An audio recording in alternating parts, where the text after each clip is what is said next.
Hi, I'm Sarah from Glenelg Libraries, and thank you for joining us today for an introduction to Ancestry.com. So what is Ancestry.com? Ancestry.com is a free online research database available through our Glenelg Libraries website. What can it do? So you can search birth, deaths and marriages records, military records, passenger lists and census lists, and probably a little bit more to research your family history.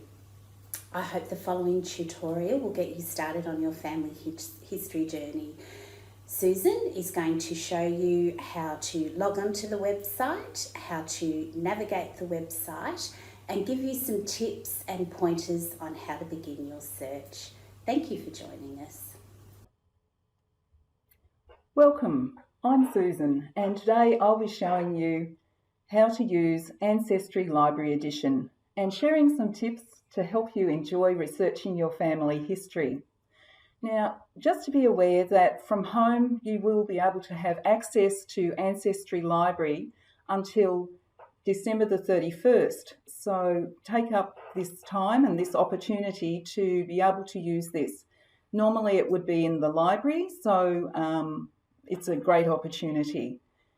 Now, in order to get started, you'll need to put in the library's website. So the library's website is www.glenelglibraries.vic.gov.au. Once you've typed that in, then you'll come to this screen.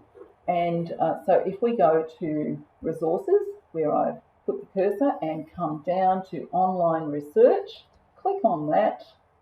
That will take us to this screen where we have at the top Ancestry Library Edition. So if we again come down a little and log in here to access Ancestry Library Edition, we'll need to put in our library card number and a password, of course.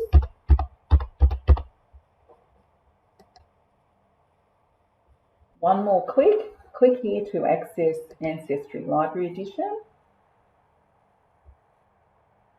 And here we come to this front screen. You can see across here we have a number of different tabs indicating different information. So search allows us different access points where we can specifically search through different types of lists. The one I would like to draw your attention to is charts and forms. So here we can see an ancestral chart, which you might like to download and fill that in so that you can keep track of the family history that you have. All right, so back to the front screen, the home screen. On this screen too, you can scroll down and you can see here down the bottom that there are a number of other ways to get to those same links. More about that later. First up though, we'll begin searching and just clicking on that big green button. All right, and just also to show that there is a basic search here, but to show more options you can click on that there. All right, I'm going to also indicate that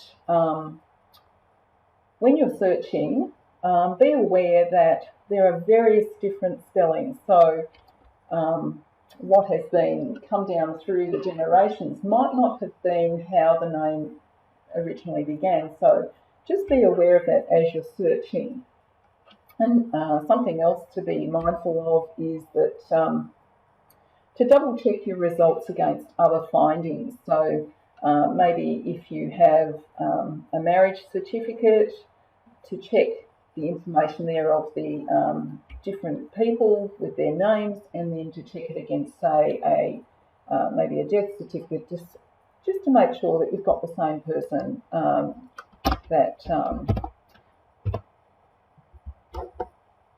So I'm going to key in an ancestor of mine just to give an example of some of the types of records that you can find. His name is Frank Richard Uphill. I know he lived in around the Port Macdonald area, but I'll put South Australia,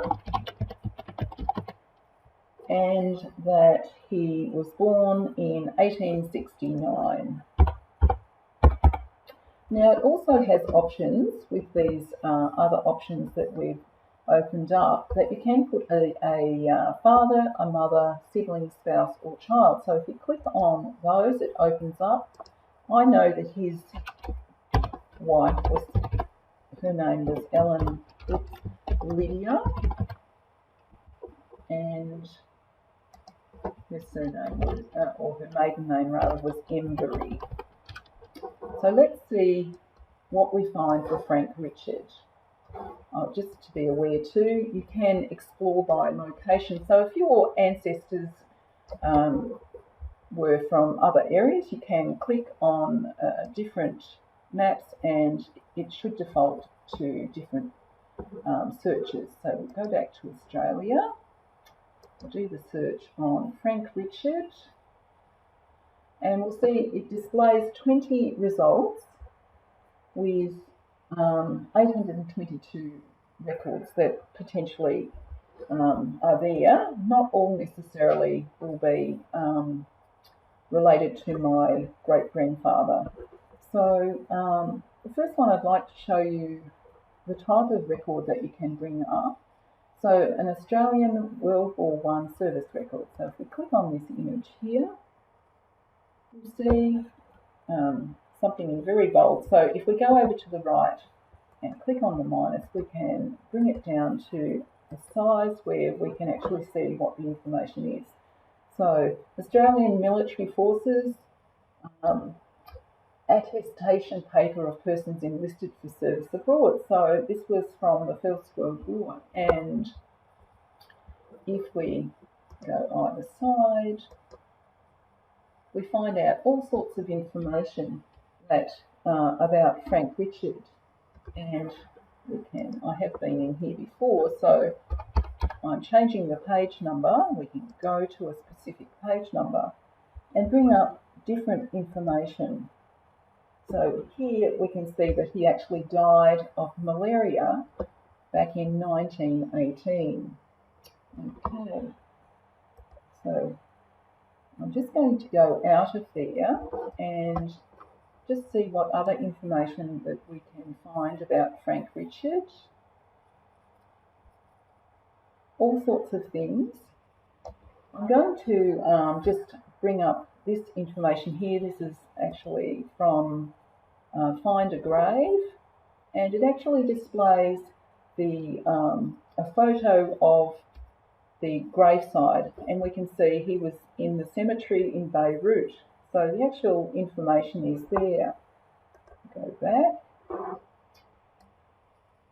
Okay, so if we look at marriage index, doesn't bring up the marriage certificate, but it supplies some information that you would find on the marriage certificate. So we can see from this his father's name, his spouse's name, his spouse's father's name, the marriage date and where the marriage took place.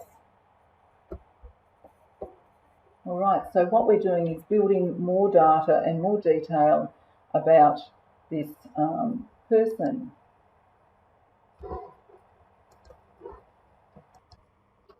Now there's an awful lot more information that could be retrieved from there, but just to go back to the front screen again. Okay, back on the front screen, we have, as I said before, quick links. And another thing that might be of help to you are the public member trees. Now, just to be aware, I'll click on there, but just to be aware that there is a disclaimer from Ancestry Library Edition that they cannot guarantee the accuracy of these public member trees because they're voluntarily submitted, but you accept the data as it is and then verify it against other access points. So I'm just going to, again, go in under Frank Richard Uphill, and we'll see if someone else has loaded any information. I'm just going to leave it at that and see what we can find. It searches. Now, it appears as though he appears in a couple of family trees. We can see here George Uphill, which was listed in one of the previous records, the marriage record. So if we click on here, and this is a wonderful resource, but again, as was mentioned before, you need to check the information. And so you can go up or down the family tree. So Frank Richard, it gives information down this right side about his family. So his parents, his children. If we were to click on one of his parents,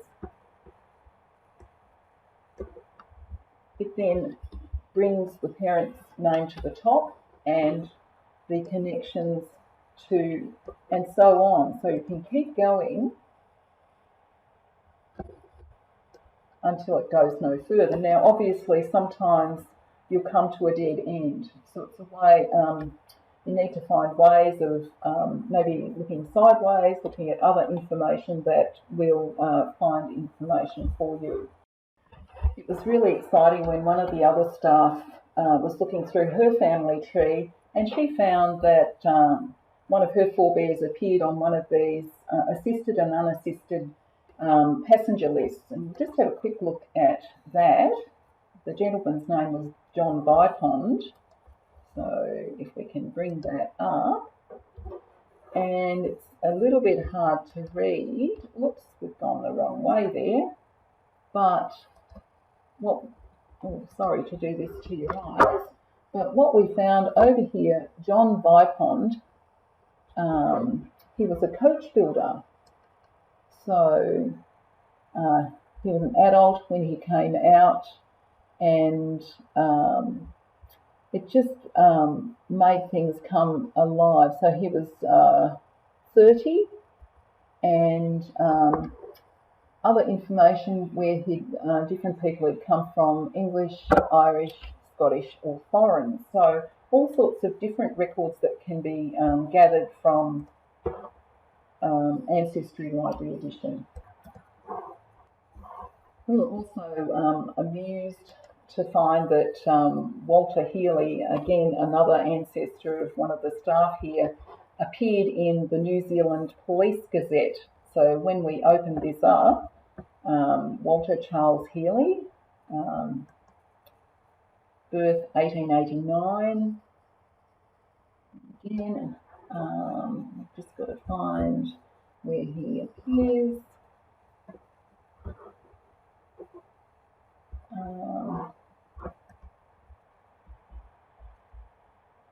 Here he is here, sorry about that. So, attempted breaking and entering with intent, 3 years probation and prohibited. All sorts of information, so physical characteristics about the hair and the eye colour, and I think medium refers to, no, it's not build. So, interesting. So, scar above left ankle, and it looks as though he appeared in another police gazette too, so he's got a bit of a checkered history, that one. Okay, another thing to be aware of is that from time to time new data and new information is added. So if you go to the new collections, you can actually see that records are being updated all the time and more information is being added. So in summing up, I would say that periodically repeat researches as new data can appear. Again, as I mentioned at the start, be mindful of various spellings. Also that either putting in too much information or not enough information can affect the types of results that you get. And double check your results against other findings so that you can verify them. And don't forget to record your information so that you can hand that information on to other people. I hope this has been helpful to you, and happy hunting!